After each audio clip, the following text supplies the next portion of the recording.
প্রিয় দ্বিতীয় শ্রেণীর শিক্ষার্থীরা, আজকে আমরা পড়ব তোমাদের যে ইংলিশের প্রথম প্রান্তিক মূল্যায়নের মিক্স সেন্টেন্সগুলো রয়েছে। তাহলে দেখো, greetings, his greetings was familiar, এটাও লিখতে পারো। They exchange greetings. Introduction, thank you for the introduction. Farewell, today is our farewell from school.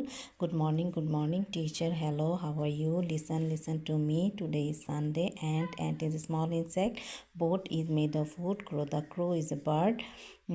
Deer is live in forest. Yeah, I have 2 ears. Elephant is a big animal. Frog is green color. তারপরে দেখো এখানে garlic is white in colour. Honey is sweet. Group, the student divided into 2 group. Fish, Hirsha is our national fish. The goat is a domestic animal. The jug is full of water. ঠিক আছে, আমরা আজকে এই পর্যন্ত দেখলাম, goat পর্যন্ত। তারপর মানে পরবর্তী ওয়ার্ডগুলো দেখার জন্য, পরবর্তী ভিডিওর জন্য তোমরা অপেক্ষা করবে।